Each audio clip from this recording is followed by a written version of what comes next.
Rochdale Jalalia জামে মসজিদে গত বৃহস্পতিবার অনুষ্ঠিত হয় চতুর্থ বার্ষিক হুফফাজ গ্রাজুয়েশন সেরিমনি। অনুষ্ঠানে হাফিজদের পাগড়ি পরিয়ে দেওয়ার পাশাপাশি উপহার সামগ্রী তুলে দেওয়া হয়। 5 হাফিজ কঠোর অধ্যবসায়ের মাধ্যমে পবিত্র কুরআনের রিভিশন সম্পন্ন করায় সম্মাননায় ভূষিত হন। বিস্তারিত রচডেল প্রতিনিধি সৈয়দ মিজানের রিপোর্টে। রচডেল জালালিয়া জামে মসজিদের মক্তব হতে এবছর 5 জন শিক্ষার্থী পবিত্র কুরআন হিফজ সম্পন্ন করেছেন।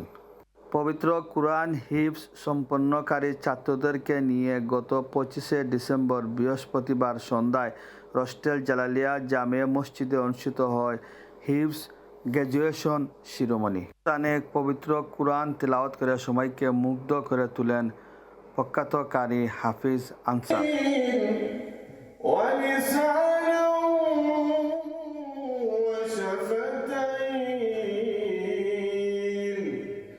অতিথি ছিলেন মসজিদের ইমাম, মক্তবের হেড টিচার, মসজিদ কমিটির চেয়ারম্যান, সেক্রেটারি এবং সকল উস্তাদবৃন্দ।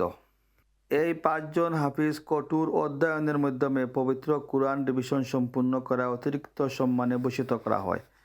অনুষ্ঠানে বক্তারা বলেন, এ ধরনের তরুণ হাফিজরা পবিত্র কুরআন মুখস্থ করার মাধ্যমে কুরআনের সংরক্ষণ ঐতিহ্য অব্যাহত রেখে চলেছে, যা ভবিষ্যৎ প্রজন্মের জন্য অনুকরণীয় হয়ে থাকবে। এই প্রতিষ্ঠান থেকে হাফিজগণ ইতিপূর্বে অনেক ছাত্র বিভিন্ন ক্ষেত্রে সাফল্য স্বাক্ষর রেখেছেন। তাদের কেউ কেউ ইসলামিক সোসাইটি কিংবা স্থানীয় মসজিদের ইমাম হিসেবে দায়িত্ব পালন করেছেন।